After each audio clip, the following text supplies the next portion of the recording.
Buenos días, Teresa. Muchísimas gracias por visitar el Instituto Cervantes de Argel y sobre todo muchísimas gracias por querer participar en nuestro bibliotecario, en este caso bibliotecaria, por un día, aquí en la Biblioteca Masau del Instituto Cervantes de Argel. Gracias a vosotros. Es un placer estar aquí y que hayáis venido todos. Y esta actividad que, Teresa, me parece, ya te comentaba, me parece increíble y muy rica, ¿no? Tanto para obtener referencias de lecturas como para conectar un poco en torno a lo que se lee. Así que muchas gracias a ti. Gracias, de verdad.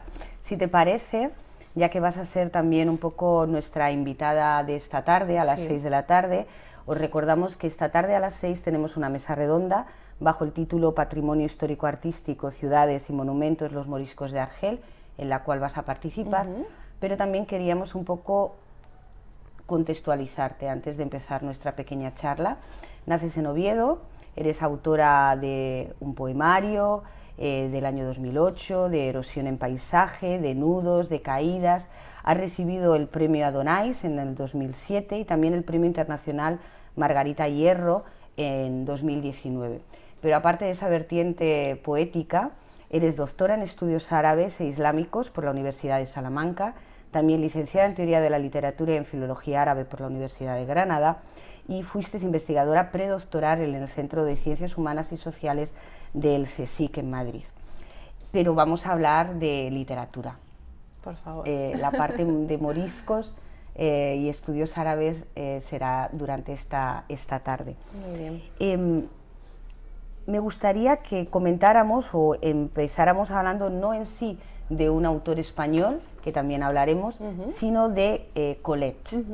Colette es una autora que es hija de un militar argelino, es de madre francesa, a la cual apodaron Sido, que viene sobre todo por el nombre de su madre y que se hizo muy famosa a nivel, sobre todo de una película dirigida por Vicente Minelli, que es Gigi, pero se hizo muy famosa sobre todo por una serie cuya protagonista era Claudine. Es una lectura tuya que iniciaste en tu juventud, de una época más madura. Cuéntame un poco. Es verdad que Colette y esa línea en particular, ¿no? De Claudine, que es Claudine va a la escuela, Claudine se casa, es toda su trayectoria biográfica en diferentes volúmenes. Es verdad que suele asociarse con lectura juvenil, ¿no? Pero yo la verdad es que llegué un poco más tarde a Colette y creo que es una de estas autoras que es fresquísima y que mantiene un tono contemporáneo incluso hoy, ¿no? De estas autoras a las que vuelves y que sigues encontrando esa frescura, sobre todo porque creo que tiene una destreza increíble para hablar de acontecimientos de la vida de una manera entusiasta pero no sentimental, ¿no? Cargada de algo lleno de afecto pero también exaltado, y a la vez es sumamente irónica, se mueve por la vida como con una sutileza y una rebeldía que hace del personaje de Claudine un ser fascinante, ¿no? Al que sigues con suma atención durante toda su trayectoria. Y como digo, yo llegué, bueno, pues igual en la veintena a Colette, realmente no fue una de esas lecturas juveniles y sin embargo, como digo, desde ahí he seguido leyéndola, he vuelto, he leído otras obras suyas y siempre me encuentro con esa vehemencia, con ese entusiasmo que además creo que tiene esta particularidad de muchos buenos escritores, que es que además te da deseo de escribir, ¿no? No solamente te conecta con lo que te cuenta, sino que también te hace que ames la escritura y que busques tú también la escritura, etc. Luego también en Claudine hay algo en su contacto con la naturaleza, cómo vive la naturaleza, porque proviene de un pueblecito de Francia y siempre está como volviendo, ¿no? Ese espacio natural, la ciudad y sus sofisticaciones parisinas y sus tejemanejes y sus conflictos, pero luego vuelve a ese espacio y creo que también es una escritora maravillosa de la naturaleza, ¿no? A veces identificamos esa ligereza que tiene Colette con cierta escritura un poco no banal, pero un poco ligera, fresca, ¿no? Fresca, un poco, y sin embargo creo que es muy profunda, ¿no? O sea, con temas como este, pero tantos otros, consigue llegar a puntos muy hondos sin ser solemne. no tienen nada de este punto de solemnidad, no tienen nada de este punto de autorreferencia amplificada, engolada ni sublimada, que se agradece muchísimo en la escritura, y es sumamente rebelde esa voz también, así que creo que es muy sugerente. Yo creo que hay que seguir leyendo a Colette. Yo creo que sí, además lo que tú dices, ¿no? Es un poco describir toda la evolución adulta en este caso. Sí. No la puedes hacer con un estilo de escritura demasiado engolado, como tú has utilizado, ¿no? Sino que tienes que hacerlo fresco para que de esta manera el lector también se sienta más cercano, ¿no? En este caso al protagonista. Aunque hay veces que hay, ¿no?, estas narraciones como de novelas formativas muy también serias, armadas, ¿no?, un poco rígidas, y creo que ella escapa de eso. Igual que otro autor polaco que también me encanta, que es Gombrowicz, que en Ferdydurke hace algo muy parecido, ¿no? Cuestionar la madurez, haciendo que el personaje se retrotraiga a la adolescencia, ¿no? Se despierta en medio de este momento que él tiene 30 años y de repente vuelve a tener 15 o algo así, pero sigue teniendo la conciencia de la madurez. Entonces, desde ahí, de una manera irónica, divertida, ágil, va transitando qué significa esa madurez, qué significa esas etapas, sin nada de esa solemnidad también. Además es interesante esto que dices, porque a veces se relaciona literatura que se considera de adolescentes, cuando realmente tú la recoges en una época más adulta, ¿no?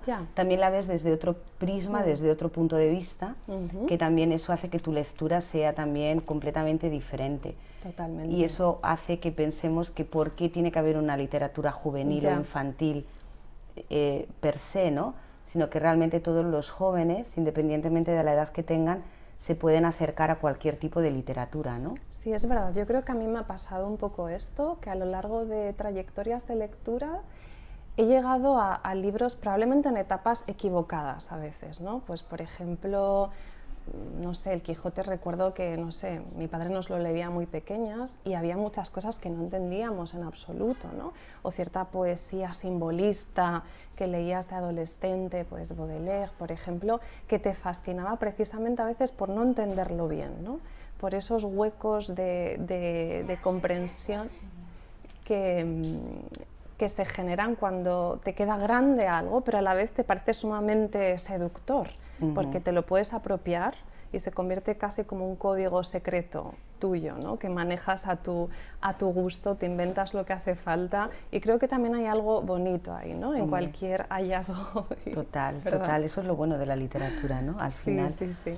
Hemos hablado de una autora que evidentemente no es una autora española, pero evidentemente tenemos que hacer también alusión a un autor que a mí me parece muy interesante, que es Enrique Vila-Matas, autor de infinidad de obras, uno de los más afamados escritores de la narrativa española, nacido en Barcelona, y que él, en una de sus obras, que a mí me parece muy interesante por lo peculiar que es, en su epígrafe habla: el infinito, querido, es bien poca cosa, es una cuestión de escritura, el universo solo existe sobre el papel.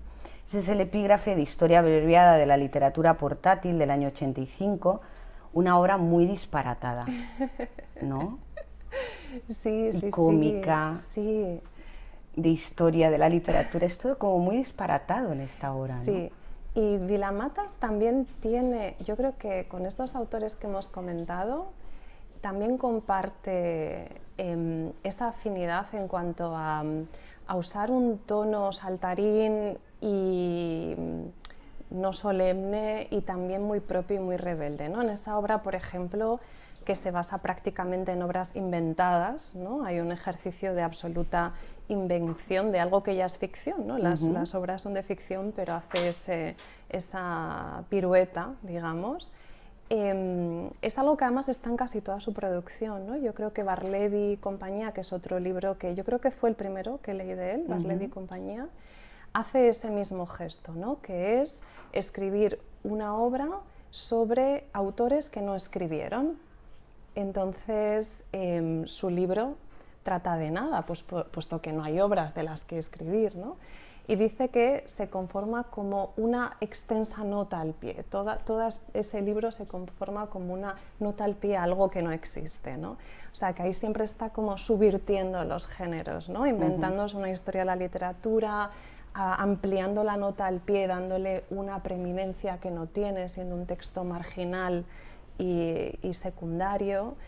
Hace estos juegos y me parece tan liberador en el momento en que lo leí, que a Vilamata sí que lo leí bastante joven, yo creo que últimos años de instituto, primeros de carrera, y algo también muy liberador en que en cualquier autor obtengas esa suerte de permiso de que tú hagas ¿no? lo que quieras con todo aquello que en ciertos ámbitos puede tratarse con cierta cautela, solemnidad, dirección, ¿no? Desde ámbitos institucionales, educativos, lecturas dirigidas, mientras que aquí es casi una invitación a que cada uno transite, dé la vuelta, haga con ello lo que quiera. Y que también hace Roberto Bolaño, por ejemplo, ¿no? En la literatura nazi en América se llamaba, era también una colección de autores imaginados en torno a este tema en Latinoamérica y me parece, vamos, virtuosismo prácticamente, ¿no? Sí, porque rompen un poco con lo que es la realidad, ¿no? Sí. Te dejan a ti que seas un poco la que forme o formes parte de esa realidad paralela, ¿no? Que ellos crean, ¿no? Y tiene ahí un punto de interés máximo. Recomendamos mucho y esa de hecho, obra. perdona, pero Vilamatas creo que sería muy buen bibliotecario por un día, porque para mí fue también, aparte de disfrutar su literatura, fue fundamentalmente eso. O sea, yo en Vilamatas siempre hacía acopio de lecturas. Él siempre está apoyando sus textos en otros, está cargado de citas, algunas inventadas, total, pero muchas no, ¿no? Y habla con extremo amor de autores que le gustan y de ahí he sacado referencias de autores que a día de hoy todavía me fascinan y me encantan y salieron todos de esas recomendaciones suyas, así que Vilamatas. Lo anotaremos para que sea nuestro próximo bibliotecario por un día, cómo no. Pasemos ahora a otra parte que también creo que son obras en prosa. En este caso, una obra en prosa del siglo XI. Vamos a ir un poco como yendo de épocas diferentes, que está escrita en lengua árabe por Ibn Hazm. Es un libro que se llama El collar de la paloma. Es un libro sobre todo sobre reflexiones de la verdadera esencia del amor, ¿no? Es una antología poética, porque luego hablaremos de poesía, por eso vamos a entrar ya casi en poesía, pero es una antología poética de tema amoroso y que habla un poco en primera mano de la vivencia del amor en el Al-Ándalus, ¿no? Sí. ¿Qué influencia tiene esta obra en un poco también, yo creo que a lo mejor en tu desarrollo, ¿no? Como... Sí, yo creo, bueno, creo que cualquier cosa que leas, recibas, oigas, es tu influencia, ¿no? Es decir, trabajas con todo lo que está a tu alcance, incluso aunque no te guste, pero efectivamente Ibn Hazm, este collar de la paloma, ¿no? Toca el Hamama, es un libro maravilloso, es un tratado de amor y de amantes, ¿no? Entonces es un tratado muy bien estructurado en torno a estos temas, desde las señales del amor, cómo identificar cuando alguien está enamorado, hasta tipos de enamoramientos. Y hay en esta catalogación, ¿no? En esa forma de estructurarse con esa seriedad en torno a un tema como el amor, que también me parece un divertimento y es elegante y a pesar de ser del siglo XI, sigue teniendo vigencia. Leemos el capítulo de las señales del amor y la verdad es que encontramos muchas que, pues si alguien insiste en la mirada, si alguien te habla bastante, si se fija en dónde está, si se pone nervioso cuando quien le gusta entra en la habitación, o sea, son códigos que siguen... hoy todavía están, por eso, que siguen siendo muy actuales, vigentes, ¿no? Es verdad que intercala poemas, poemitas, que también hay algo divertido en esa estructura que hice. A propósito de este tema, he escrito un poema, que hoy sería bastante raro, ¿no? Encontrar eso, porque es verdad que la lírica ya no tiene esa función así tan presente. Pero hay un equilibrio en esto muy bonito. Luego él en sí, como autor, no desarrolló para nada esa corriente, ¿no? Fue un polemista, rigorista, se enfocó mucho más en teología y no, pero este tratado en particular yo creo que cuando lo leí en su momento, también sin tener entonces muchas nociones ni de Al-Ándalus ni de la cultura árabe, me pareció maravilloso y transversal, ¿no? Que podía atravesar culturas, que también incluso se parece un poco a la obra de Barthes, ¿no? Del Fragmentos de un discurso amoroso, sigue, ¿no? Dialogando un poco con esa búsqueda de signos y de códigos en cómo identificar el amor y sí, creo que eso fue una de las cosas que me fascinó. Luego también está lleno de cotilleos, ¿no? Es como... Es una obra como muy actual, ¿eh? Sí, porque en realidad está contando anécdotas, ilustrándolas con cosas de amigos suyos de Córdoba. Claro. Que imagino que no debió de hacerles mucha gracia a quienes lo leían. Pero claro, tiene mucho jugo, mucho. Eso es lo bueno, ¿no? Que obras que piensas que son muy antiguas, Sí. una obra del siglo XI, Sí. puede ser una obra totalmente Sí. fuera de contexto. Y cuando Claro. te introduces en ellas, que eso es lo rico de la literatura, Sí. te das cuenta de que está mucho más cerca de la Sí. contemporaneidad de lo que se pueda pensar, ¿no? Claro, y es verdad que, a ver, yo también, habiendo trabajado en estudios culturales, literatura, por supuesto, historias, lecturas contextualizadas, críticas, estupendo, y trabajémoslo. No digo que hagamos siempre lecturas anacrónicas y lo que nos... Pero sí que es verdad que hay algo liberador en ello, que creo que muchos de estos textos clásicos los hemos recibido a veces a través de modelos y métodos rígidos que nos hacen percibirlo como algo canónico, venerable, y luego cuando nos acercamos a esos textos no son así en absoluto, Es verdad. ¿no? Tienen cargas altísimas de irreverencia, de transgresión, y es bueno recordar eso y leer desde ahí también, ¿no? Exacto, y leer desde ahí. Vamos a seguir con poesía. Sí. Y vamos a seguir también con una poesía de carácter amoroso, pero también sexual, ¿no? Un poco es Nizar Qabbani, el cual es nacido en Damasco en el año 1923. Él utiliza también parte de su poesía una denominada tercera lengua, que era un poco la lengua coloquial que se habla en Siria, ¿no? Luego él es verdad que se traslada a Líbano, vive la época de la Guerra de los 6 días, cambia lo que es su estilo poético hacia un ámbito más político, también tiene bastantes críticas al respecto, pero a mí me gustaría que hablaras en concreto de una obra que se llama Poesía amorosa árabe, que es del año 93. ¿Cómo ves esa evolución entre dos autores tan diferentes?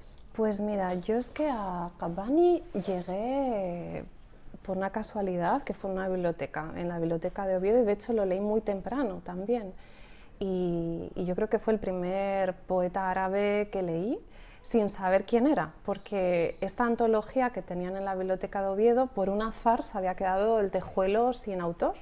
No sé por qué, estaba en la sección de poesía árabe, ya. Y estaba identificada como una antología de poesía árabe. Y la verdad es que cuando la leí disfruté muchísimo su trabajo y su manejo de las imágenes en torno al amor, ¿no? Es verdad que se suele decir, el otro día justo hablaba con una amiga en un taller y me decía que la poesía amorosa es muy difícil de hacer, que es difícil no caer en lo cursi o lo sentimental. Y la verdad es que cuando me lo dijo no lo había pensado, porque creo que he tenido suerte de leer muy buena poesía amorosa, o me pareció a mí, ¿no? No sé, tal vez lo que es verdad que se puede caer, ¿no? en esos cursilería o sentimentalismo. Depende del autor también, sí. ¿no? Sí, pero me decía que ella consideraba que era muy difícil de hacer por estos motivos, que era casi imposible no caer en ciertos tópicos. Y yo le decía que sí que había leído, pues creo que Nizar Qabbani entra en esa categoría para mí, o entonces en este momento, y es lo que tú decías también de las épocas de lectura, ¿no? Hay veces que no he revisitado libros, que los he dejado ahí y he asociado una lectura a una época respetando ese recuerdo adolescente o ese recuerdo maduro o infantil por dejarlo como parte de tu crecimiento y ya está, ¿no? Hay una obra, creo que es una novela de Nick Hornby, que es el de Alta Fidelidad, ¿no? Que hay una peli también, y él tenía sus discos organizados por épocas de escucha. O sea, no los tenía ni por autores ni por temas, sino me acuerdo que es una escena en la que alguien está intentando dirimir, oye, ¿cómo tienes esto organizado? Y dice, ah, no, es que son lo que escuchaba adolescente, lo que escuchaba de mayor, lo que... Y a veces hay algo ahí que me parece que deberíamos aplicarnos. Yo a mí lo identifico, ¿no? Cuando a veces se recuento o recomiendo libros, muchas veces añado esta nota de, bueno, lo leí con 15 años, no sé si te gustará, o sea, tengo que matizar a veces, ¿no? Y digo todo esto porque con Nizar Qabbani, que para mí pues sí que me dio no sé, estas imágenes de la poesía amorosa como desinhibida, pero también muy sugerente, sensual, y conectaba. Yo antes había leído pues más pues, de ese estilo tipo poesía latina, que también tiene mucha desinhibición en el trato del amor y lo usa como algo un poco más pagano, más, ¿no? Menos místico. Pero, curiosamente, luego cuando estuve viviendo en Egipto, algunos amigos con los que empezaba a compartir, pues ¿qué lees y tal? Me decían, Nizar Qabbani, como diciendo, es un poco cursi, ¿no? Ya está como un poco pasado de moda. Y yo, vaya, ya, bueno, me puse las pilas luego con otros autores y ya fui conociendo un poco más. Pero, vamos, doy todo este marco para que se entienda, pero ¿por qué no? También, igual disfrutaba de cierta cursilería, ¿no? Pero es un poco lo que decías antes, ¿no? O sea, yo creo que todo libro, todo autor tiene una época y tiene un momento, pero eso no quiere decir que no sea un buen autor y que no tenga una buena obra, ¿no? Entonces va también un poco por momentos y por gustos. Querría, antes de empezar a hablar, un poco que nos comentes el libro que tenemos aquí tuyo y ya darle paso también a todos los que están aquí escuchándonos para que te puedan hacer alguna pregunta. Me gustaría que acabáramos hablando también de otra persona, que es Ezel Adnan, que es nacida en Beirut en el año 25, que a mí personalmente me parece interesante porque no solamente es poeta, que eso también le da mucha riqueza, yo creo, a la obra. Es artista visual, es dibujante, es pintora, escribe en francés, escribe en inglés, escribe en árabe, que eso también hace que tenga una visión como mucho más general a la hora de poder expresarse. Ha escrito en diferentes... ha fallecido hace relativamente poco, en el año 2021, y me gustaría que hablaras de una obra escrita en inglés, además, del año 89, The Arab Apocalypse. Sí, pues Etel Adnan me encanta, la verdad. Es una poeta que, como dices, es muy versátil porque como artista plástica también tiene una obra increíble y como ensayista tiene cosas también muy interesantes. Y yo a Etel Adnan la conocí en Beirut, cuando estuve en Beirut. Fue pues, en la biblioteca de la Universidad Americana, estaba buscando, porque es una autora que en el mundo de las artes plásticas hubo un momento que ya tardío para ella, yo creo que estaban en los 70, 80 incluso, no me atrevo ahora a decir en qué momento. Ella llevaba haciendo producción pictórica y literaria toda su vida, residía en California, entre París y California, pero sobre todo en California, y en un momento dado un comisario de arte incluye su obra en Documenta, ¿no? Sabéis que es de este encuentro artístico internacional que sucede en Kassel cada 3 años. ¿5? No me acuerdo, 3. Bueno. Y entonces, a partir de ese momento, Etel Adnan implosiona. De repente tiene muchísimo éxito, está representada en galerías, un poco como pasó con Louise Bourgeois también, ¿no? Estas mujeres artistas que tienen un reconocimiento muy tardío. Digo esto porque a esa fecha y todavía a fecha de hoy no se había traducido nada de Etel Adnan al español, por ejemplo, ¿no? y está muy poco representada en otras lenguas.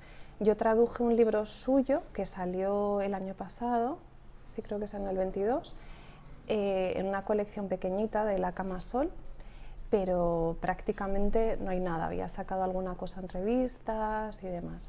Y es una autora que para mí ese juego de lenguas, de transitar el árabe, el francés, el inglés, lo hace de una manera que acaba creando casi un lenguaje propio, ¿no? O sea, no lo sé, simplifica el lenguaje, pero está cargado de símbolos, tiene un manejo y un mundo propio que me resulta fascinante. También muy cargado de toda la experiencia libanesa y de la guerra, está muy presente. De hecho, ella en el mundo árabe fue conocida con su novela Sid Mary Rose, que aborda directamente el conflicto desde una vivencia personal y es muy trágico.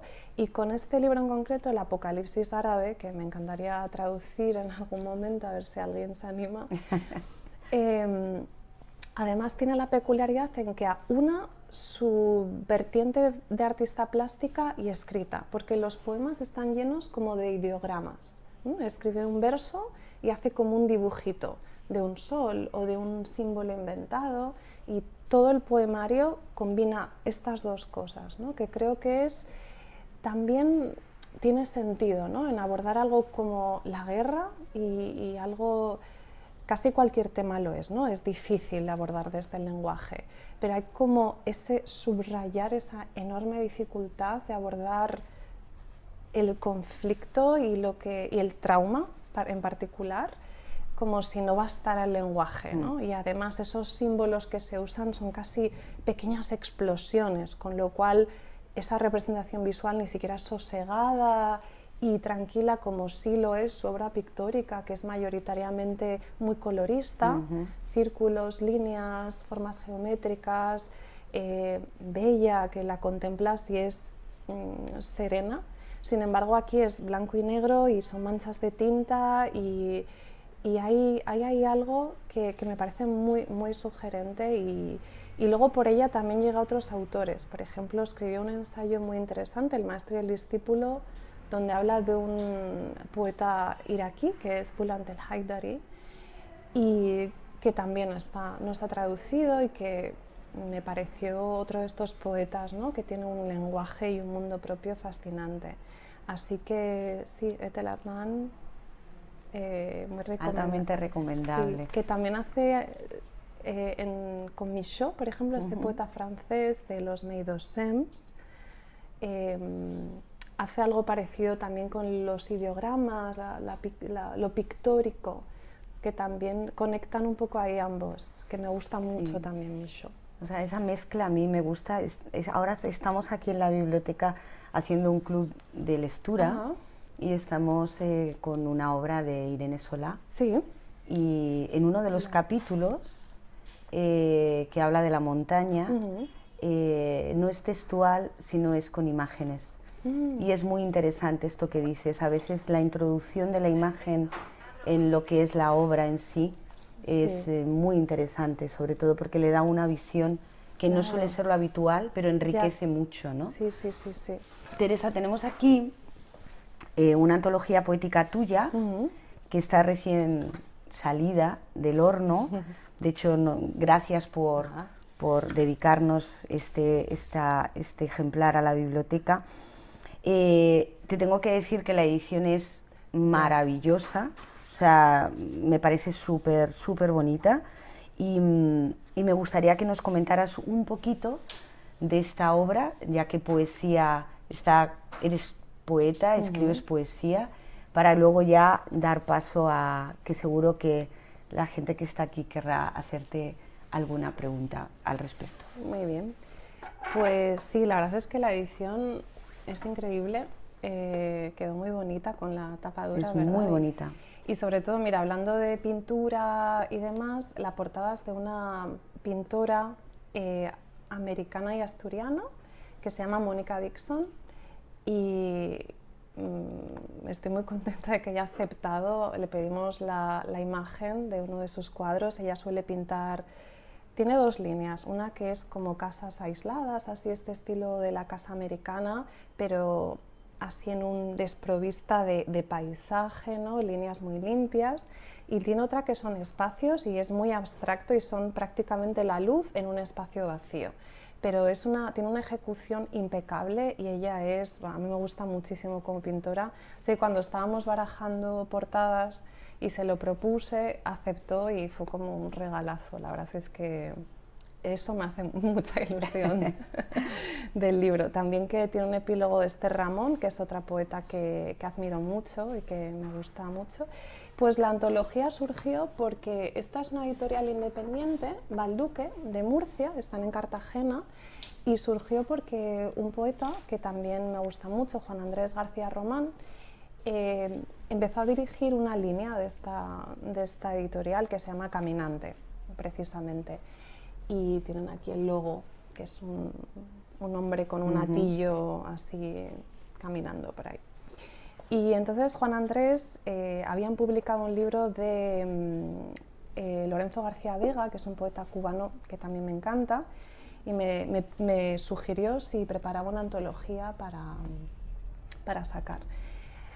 La verdad es que al principio me resultó un poco descorazonador porque es muy difícil preparar una antología. Dije, ya están los libros, ¿para qué? Pero bueno, al final me puse un poco a pensarlo y lo que decidimos al final fue armar un libro que funcionase también un poco como libro, ¿no? Que no fuese como un recorrido cronológico desde inicio hasta el fin, ¿no? Que prescindir un poco de esa especie de representación, ni nada así tipo grandes hits, que tampoco es que... y entonces, de hecho, hay dos libros de los que he publicado que no están incluidos, ¿no? Empecé con el segundo hasta el penúltimo y, como os digo, lo fui armando un poco, concibiéndolo más como que se leyera un libro con sus secciones, con un poco más de coherencia, sin referencia en cada capítulo a los años. Sí que al final se incluye la procedencia y se da una orientación, ¿no? pero así surgió. Bueno, pues te agradecemos mucho que nos lo hayas donado para que de esta manera todos nuestros usuarios lo puedan leer y se puedan acercar un poco más a tu obra. Y ahora os toca a vosotros. Si queréis hacer, claro, por supuesto, si queréis hacer alguna pregunta, si tenéis alguna duda de lo que hemos hablado durante esta charla muy agradable, te tengo que decir, Teresa, es vuestro turno. ¿Alguna pregunta? ¿Alguna cosa que queráis que comentemos? ¿Empiezas tú? Vale, pues mis preguntas van a estar un poco enfocadas en la poesía. Muy bien. Un mundo que yo desconozco, ¿no? O sea, que las preguntas van a ser a partir de mi desconocimiento de la poesía, aunque me atrae mucho, ¿no? La poesía. La primera pregunta, la rima es importante. ¿En qué consiste la importancia? ¿En el léxico de la poesía o el contrario? Pues... No sé si... Buena pregunta, y más ahora, en estos tiempos que corre la poesía. Sí, no me hace gracia porque tengo un amigo que dice que él solo lee poesía hasta el siglo XVIII y que si no tiene rima aquello no le interesa.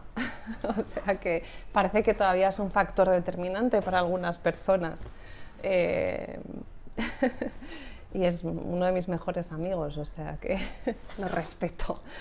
Pero es que es interesante, a mí la rima me interesa mucho, aunque a día de hoy yo creo que desde que se empezó a trabajar el verso libre, ¿no? Es la corriente más mayoritaria, diría, ¿no? Trabajar la poesía desprovista de ese elemento de la rima. No diría que cualquier cosa rimada no puede aportar placer estético, porque creo que sí.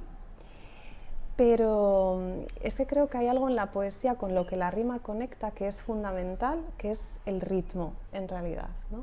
Yo creo que para que un texto poético funcione, tiene que estar situado en un ritmo musical propio que funcione. Y ahí influyen muchas cosas, ¿no? hasta elementos semánticos, cantidades de las sílabas, y es muy difícil además de definir qué hace que algo sea rítmico y que tenga un buen ritmo y que funcione, ¿no? Hay un libro que me gusta mucho de Rafael Núñez, La poesía, que además fue mi profesor en Oviedo, y dedica un capítulo al ritmo y precisamente plantea esto, ¿no? Sin ritmo no hay poesía. Esto, todos hemos tenido esa sensación de esto no, parece que no, y no siempre es por la rima, sino a veces por el ritmo, ¿no? Que le falta una cadencia, un algo, un llevarnos, ¿no? Pero decía a sí mismo que era complicadísimo especificar qué hace que eso sea rítmico, ¿no? Porque, como digo, no son solo cantidades, no son solo rimas, formas, medidas, sino que también es algo que incluso es como un movimiento interno, una respuesta nuestra ante una palabra, ante dos palabras que se repiten, ante afinidades o vínculos metafóricos, ¿no? Una poeta que me fascina, que es Idea Vilariño, es uruguaya, os la recomiendo muchísimo. Ella, por ejemplo, tiene una poesía no rimada,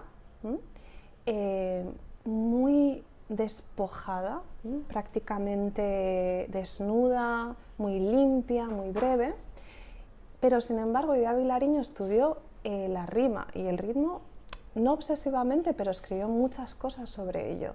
Trabajó tiene artículos de las letras del tango, tiene artículos sobre ritmo y cantidad silábica y además tradujo al español a Shakespeare rimándolo, que es un ejercicio complicadísimo para que funcione bien, ¿no? Porque a veces todos hemos tenido esa experiencia de leer poesía más antigua, que se intenta rimar por mantener un cierto tono histórico y no siempre sale bien. A veces se fuerza esa rima y el resultado es desastroso, pero cuando se hace con esa elegancia y ese gusto, que también lo había, ¿no? Obra del 17 rimada, pues todo Lope, todo el siglo de oro prácticamente, sigue siendo maravillosa y sigue conteniendo, pero es que a veces lo lees y casi no te enteras de que hay una rima, es como sutil, ¿no? Y supongo que es evitar lo que se llamaba el ripio, ¿no? Esa rima un poco que te choca y que luego, por otra parte, siguen muchos otros aspectos culturales, ¿no? Por ejemplo, la música. Yo creo que toda la música hoy se apoya mucho en la rima, ¿verdad? Total. Es como, sigue siendo como un motor de composición y sin eso pues le faltaría, ¿no? Esa ejecución. Pero sí, a día de hoy el uso en la poética sería interesante. Me intriga y no sé si tengo todas las respuestas, pero todavía no he rimado. He rimado cosas, pero más versos Esta mañana he escuchado uno. blancos. Rimado. ¿Ah, sí? ¿Sí? Bueno, pues no te oculto que esta mañana al salir de la casa Sí. me metí en internet para documentarme un poco. Primero para ponerte cara y segundo para saber un poco la trayectoria. Sí. Y lo que me ha llamado la atención es que yo te llevo 5 años. Sí. Y esto no significa nada. O mucho, no sé. Porque hay un refrán árabe que dice, podemos encontrar cosas en el río que no podemos encontrar en el mar. Ajá, qué bonito. Ya, sí. Pues nada, y la segunda pregunta, si quieres. Por favor. Sí. La segunda pregunta es que traducir la poesía le restaría énfasis, fuerza de las palabras o la aumentaría. También es muy buena pregunta y, y como digo, tanto como con la rima es algo que me intriga y que he pensado y que tampoco sé si tengo todas las respuestas, ¿no? Algo muy tópico que se suele decir mucho es que una traducción es otro poema, ¿no? O sea, una traducción es otro poema. Y creo que hay que entender un poco eso cuando se traduce. Que creo que fue Anne Carson, que es otra poeta que me encanta, que decía que traducir es como llegar desde un punto A a un punto B desconociendo qué va a pasar por el camino, si va a haber agujeros y que hay un abismo ahí que a veces pues, hay que entender que efectivamente se van a perder cosas, es un tránsito difícil y que implica pérdidas, pero implica también llegar a otro sitio, ¿no? Y que creo que en eso hay algo también sumamente positivo Y yo creo que sin la traducción, todo lo que he leído tantas cosas en traducción y me ha servido tanto para nutrirme y para a veces llegar luego al original, que me parece una herramienta imprescindible, ¿no? Creo que siempre que debemos seguir traduciendo, aunque a veces en esa traducción también hay errores ¿no? Y como le decía antes a Teresa, creo que a veces en el error sí, en el error, en la torpeza, también hay cosas buenas. Yo no soy, me gusta el error y la torpeza. Entonces, creo que eso también tenemos que valorarlo, y todos hemos tenido esta experiencia de leer, por ejemplo, yo recuerdo leer, no sé, novelas o ciencia ficción así anglosajonas traducidas con un tono que era el de la traducción, y luego ya querías ese tono que estuviera así de mal y sonase así, había algo como estético en ese, como los doblajes, no sé, todos podemos desarrollar afectos a cosas bastante extrañas, es así somos, ¿no? Como en mi ejercicio de traducción que he hecho con Nahuel Adnan, es el primer libro íntegro que traduzco, pero también he traducido otros poetas. Hay algo que me gusta en ese ejercicio, a pesar de la dificultad, pero reconozco que siempre me tengo que dar un poco la autorización de una cierta libertad, porque si no, si te aferras al original y sabes que hay algo que es imposible, entonces al final lo nutres un poco de tu estilo, de tu voz, pero casi como para, no sé, con amabilidad, ¿no? Para pensar en el lector y que eso... También me ha pasado a la inversa, que han traducido libros míos al francés y tuve la suerte de que uno en concreto lo tradujo un poeta que es Bernard Noël, que murió hace un par de años y es un poeta maravilloso también. No paro de decir maravilloso, pero es que hablando de cosas que te gustan... Si te gusta, te gusta. Bueno, perdonad la insistencia. Y Bernard Noël, todo el mundo decía, ¡ay, qué traducción más increíble! Suena muy bien. Y cuando leímos juntos, él leía increíblemente y yo le decía, me sentía un poco usurpadora de su voz, ¿no? Decía, bueno, me está prestando su voz, pero es grato también. Así que, en fin. De todas formas, a mí me parece que la poesía es de las cosas más complicadas a la hora de traducir. Lo es. Para mí. Lo es. O sea, leer un poema traducido depende del traductor y depende del autor y depende de muchas cosas. Una opinión personal. Me parece lo más complicado de traducir la poesía. Sí. Tiene unos elementos... Es verdad. Incluso también lo que decías tú, ¿no? O sea, en cuanto al ritmo. Sí, total. Tú un ritmo lo puedes romper en una traducción, ¿no? Entonces, no me gustaría estar en el papel de muchos traductores poéticos porque me parece muy complicado. Sí. ¿Alguna pregunta más? ¿Alguna duda? ¿Queréis aprovechar que tenemos aquí a Teresa? ¿Nos animáis? Sí, por favor. ¿Es verdad que la infancia es siempre la primera inspiración de un poeta? Pues probablemente sí, ¿no? Yo creo que todas las etapas te marcan y la infancia es una etapa saturada de estímulos, ¿no? Y además creo que también es una etapa prelingüística, ¿no?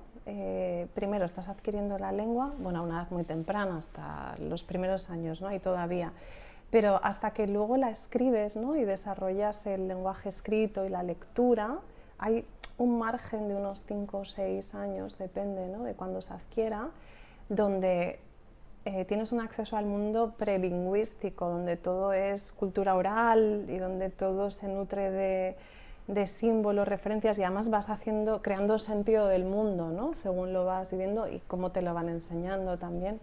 Así que también igual no solo es, desde luego, fuente de inspiración, que lo es, ¿no? Porque vuelves a eso para, ya no solo psicoanalíticamente para buscar explicaciones y demás, sino también cómo fue tu primer contacto con cosas, sino también creo que es hasta buena metáfora de a veces lo que se intenta hacer, ¿no? Cuando escribes, que es como inventarte una realidad o inventarte un lenguaje o códigos y también ese elemento lúdico, ¿no? Que el juego conforma la esencia de la infancia, es como el trabajo de los niños, el jugar.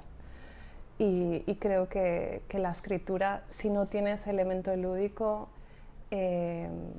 tampoco, ¿no? Se sostiene, por lo menos en su creación. Tiene que tener ese elemento de lo lúdico y del placer. Así que eso es de nada, a ti. Tengo yo una última pregunta, Vale. a no ser que alguno de vosotros queréis hacer. Por favor.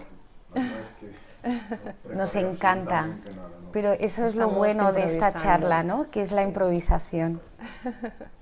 A ver, tengo dos preguntas, la verdad. La primera es que, bueno, escuché una vez un filósofo francés hablando de los escritores, que dijo que los escritores, que escriben mejor, que escriben los libros, los mejores libros, son quienes han vivido, que vivieron algo, no sé, cosas feas en sus vidas. Ajá. Que, por ejemplo, para escribir sobre la guerra, tienes que Ya. vivir en la guerra para poder escribir algo sobre la guerra. Y te sale mejor. Sí, sí, No sé, sí. es lo que he escuchado. Sí. Quiero saber si es cierto o no. Y, es solamente una pregunta. Y la segunda es que hay gente que dice que también no podemos entender mejor el escritor cuando es de nuestra cultura. Cuando somos de afuera no podemos o nos cuesta un poco entenderlo. Quiero saber también si eso es cierto. Muchísimas gracias. De nada. Pues mira, lo primero, la verdad es que no es muy difícil vivir cosas feas. Quiero decir, todos hemos vivido cosas, la vida tiene sus cositas. Así que todos podemos ser escritores magníficos, creo yo, porque en todo se puede indagar, pero sí que es verdad que no hay esta idea del trauma, de la herida, que puede ser generador de una creatividad, ¿no? Que lleve. Igual lo que quiero decir es que cuando eso se transmuta en algo bello o algo capaz de transmitir ciertas verdades o cierto placer estético, formas nuevas de conocimiento, se produce efectivamente ese clic, ¿no? de lo que se ejecuta muy bien y transforma algo muy difícil en algo bello y positivo, ¿no? En ese ejercicio igual es donde residía tal vez, ¿no? Para el filósofo ese ejercicio de la buena escritura. Pero insisto, creo que todo, o sea, que no, tenemos muchas oportunidades a diario de explorar lo feo, lo difícil, y que la vida viene un poco cargada, aunque no sean los grandes traumas, no siempre, ¿no? son así, pero todos experimentamos pues la muerte, ¿no?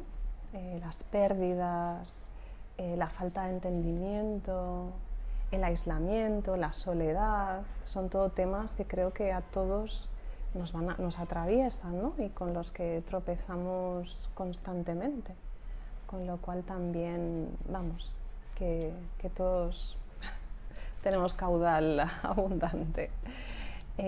Y luego la otra pregunta era de... Sobre si somos de cultura diferente. Ah, si es verdad, es verdad, es verdad. También igual que traducción y rima es un gran tema, ¿eh? Es como vamos, que hay mucha literatura al respecto y mucho que pensar.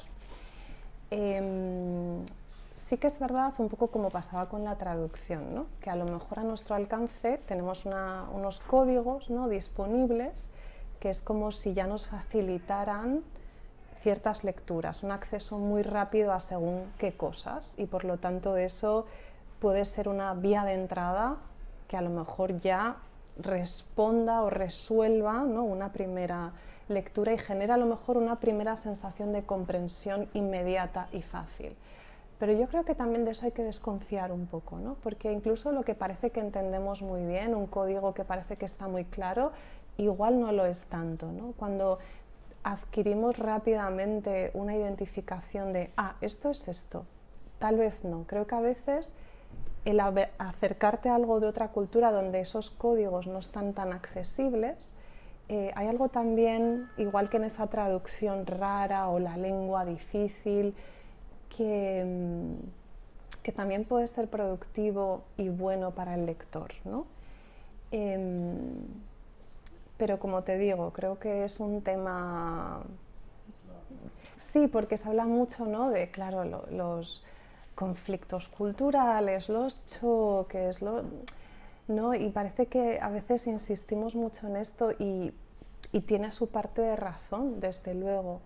Pero yo creo que a veces en lo artístico igual es un discurso que tiene más las de ganar que las de perder, según como sea, porque a veces también se separa un poco incluso de sus ámbitos inmediatos culturales, ¿no? A veces se apoya un poquito pero hace otra cosa. No siempre, insisto, ¿no? Habría que pensarlo mejor. Pero bueno, por ahí... Gracias. Bueno, muchas gracias por haber asistido a esta charla de Bibliotecario por un día. Muchas gracias, de verdad, Teresa. A ti. Ha sido, creo, o al menos para mí, súper interesante. Y ya como cierre, tuve el placer de conocer a un poeta joven como tú, Simón Partal. Ajá. No sé si le conoces. Sí, lo conozco. Que además Simón ahora No ya está pero... entrando poco a poco en narrativa. Ajá. Y esa es la pregunta que te hago, la última. Aparte de poesía, ¿escribirás, te planteas, quieres, crees, puedes entrar en el mundo de la novela? ¿O un poeta es solamente poeta y no escribe nada más que poesía? Yo creo que escribes lo que puedes. No, sí que he escrito en prosa, he escrito ensayos así breves también. Y sí que ando rondando la prosa desde la narrativa, desde hace un tiempo, a ver en qué cuaja. Pero bueno, sí. También, bueno, entre la escritura académica, que también es en prosa, pero casi otra lengua, otro mundo, sí que me interesa. Pero bueno, como digo, cada uno escribe lo que puede, pero sí, son géneros que me interesan mucho y que exploraré.